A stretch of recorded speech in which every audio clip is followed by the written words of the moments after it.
Hey everybody, it's Mike here. It's coming with the Flash Season 2, Episode 21 review rundown. Oh my gosh, this episode was so good. We gotta talk about that ending, but we're gonna get to that because there's a few Easter eggs kind of from the 80s, 90s area of the Wally West era of the comics. And there's also, I think, some Easter eggs because of Kevin Smith directing.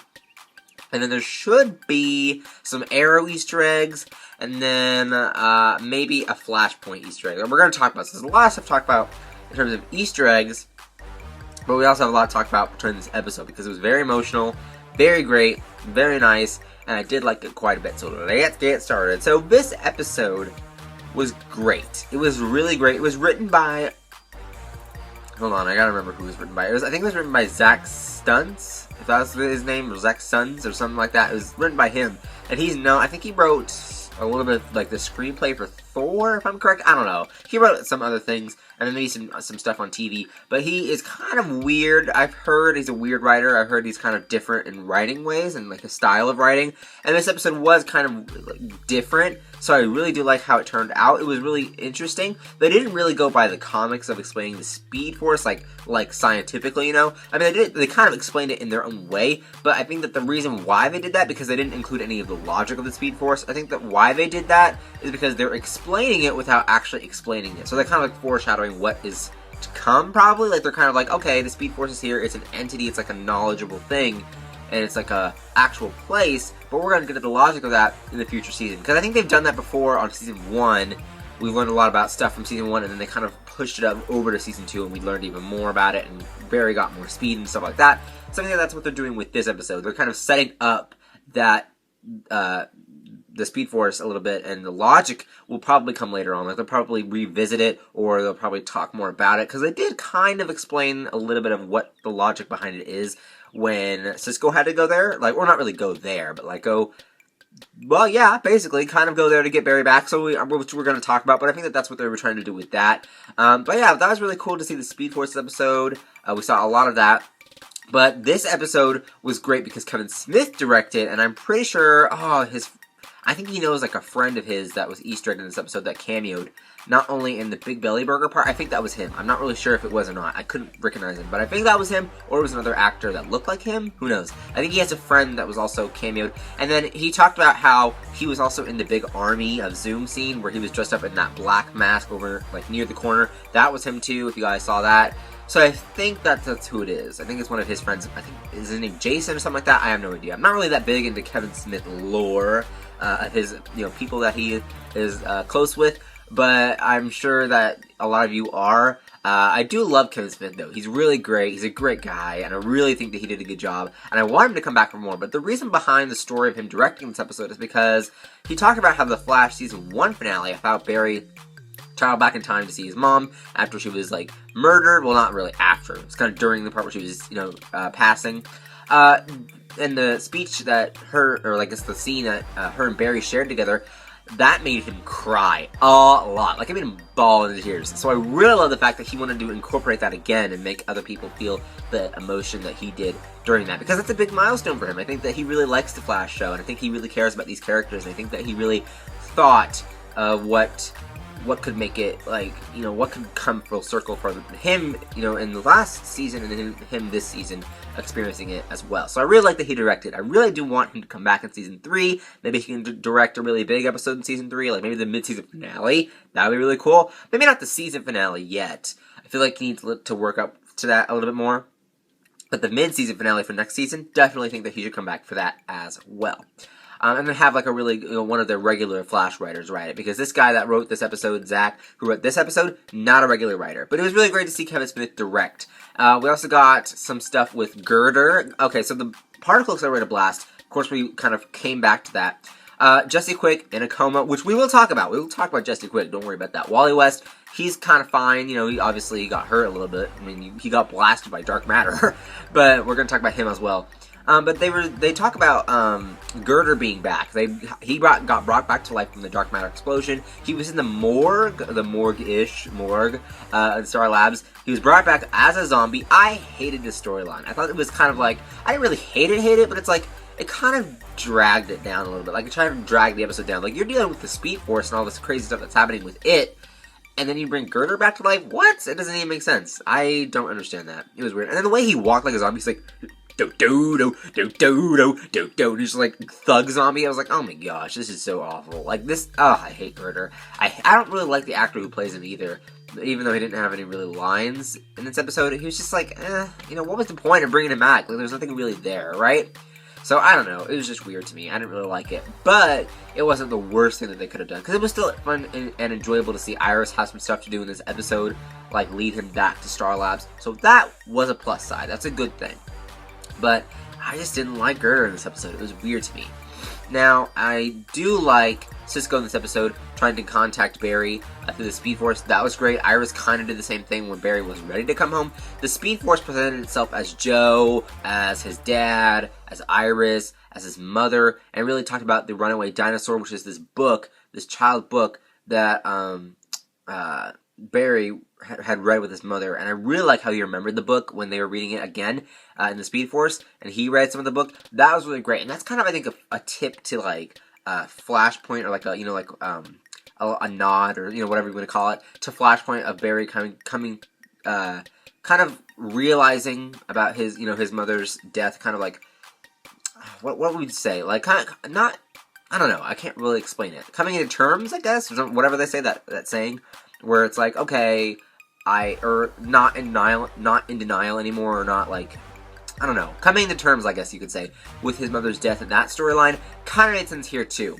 Like when he was sitting on the couch with her and talking about the runaway dinosaur and kind of being with her, that was really emotional, and it really helped Barry kind of push it back. Now, I do have to say though, I don't want Nora Allen to come back a lot, because it wouldn't be as rewarding for Barry if she came back like all the time. Like, you know what I mean? Like maybe during near the finales he can have a little bit, but they can't do her like frequently throughout the whole season, or else it won't be as rewarding, and it won't be like a big emotional moment if Barry gets to see her like all the time. It doesn't make sense, right? So I feel like that I'm gonna give it a pass this time, but I don't want it to happen again unless it's like near the finale, or like just an episode that's important for her to be in. Other than that, it's not really that great if we have her all the time. I feel like Barry was less emotional this episode than he was the season 1 finale when he talked to her, because it was, because he's already seen her once, now he's seeing her again. So I feel like it's not going to be great if we do it every single time. You know what I mean? Like, it's not rewarding enough. So, but I still like her in this episode. It was really great to see her as well. So the Speed Force is great. The shadow that he chased to get his speed back, knew it was going to be his speed, knew it was going to be that Barry with the suit, knew that was going to be it, because it's just obvious, right? But yeah, all the Barry stuff, really great. I did like it, and I did like that he's with Iris now. He's they're kind of in a relationship. They're not going to focus on it a lot, in my opinion, because they have the whole Zoom army coming up.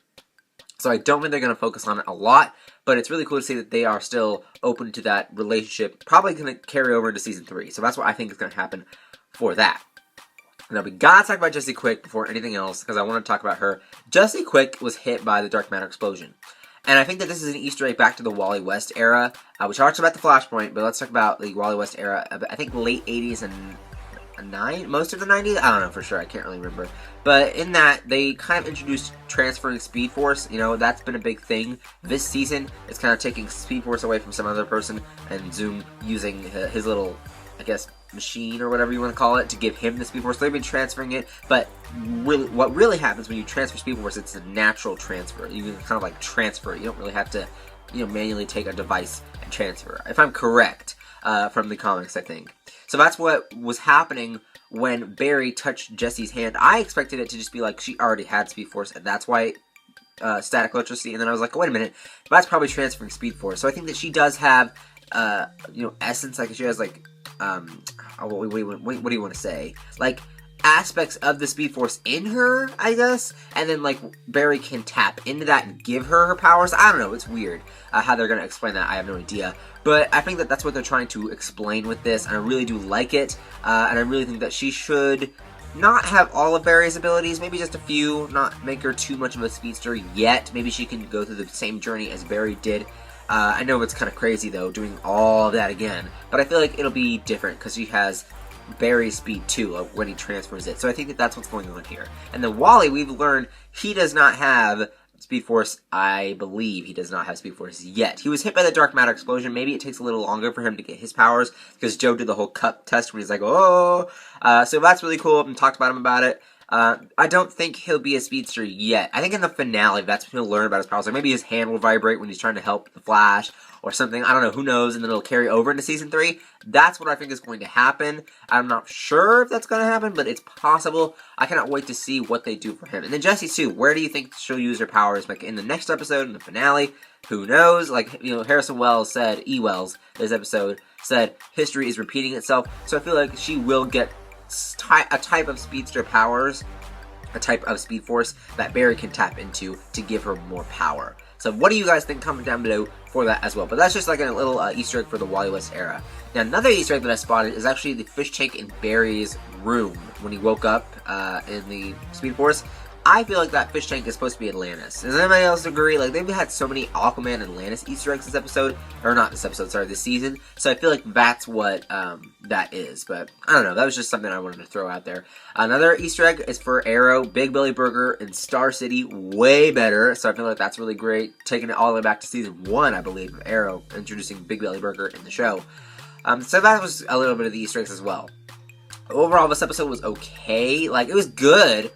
But I feel like, again, the Girder just dragged it down. Like, I feel like it was like, oh, nope, we're going to take you down here. Because everything else, like the emotional stuff and what, you know, Kevin Smith really liked about Season 1 and the finale of Nora Allen was great. But it just kind of slumped with Girder a little bit. I don't know. What did you guys think? Comment down below. I mean, it wasn't bad. It was, like, okay for that. But I feel like that's what I had to give minus points to in terms of what was bad about the episode. But other than that, I think I pretty much covered everything except for Zoom. So Zoom gives Caitlin this ultimatum, which is where he's like, if you're here, that means you're with me. If you're not here when I get back, that means you have betrayed me, I guess. So what I think is going to happen is I think that she is going to stay with Zoom because I feel like she can change Hunter. She can, like, probably find the goodness in him, or she could die. I feel like I don't want Danielle Panabaker to leave because I don't think she wants to leave at all. I feel like she really loves the show and the people that work on it, so I don't think she'll be willing to kill herself off. Like, I feel like she'll disagree with the writers on that one, but I feel like someone has to die, and everyone says Henry Allen, and I do agree with that, but I do think that she'll try to find the goodness in Hunter Zolomon. And then we see the whole army of metahumans. Whoa! Oh my gosh, it's so great. That was crazy. That was like a really great shot, and I do love how next week we're going to do Black Siren. I don't know if she's going to become the new Black Canary on Arrow. That would be really great, and like find the goodness in her too.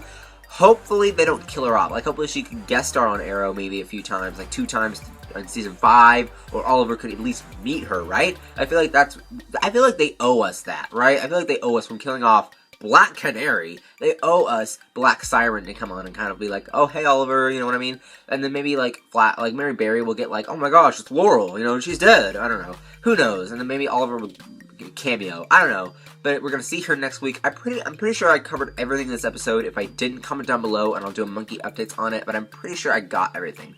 So other than that, what do you guys think of this episode? Comment down below. And if you spotted any more Easter eggs or heard of any Easter eggs, then comment down below as well. Links are there to my other Flash videos. Links are there to my Twitter, Instagram, Vine, vlog channel, and Sims channel. Don't forget to like and favorite this video. Don't forget to subscribe, and I will see you guys later. Bye-bye.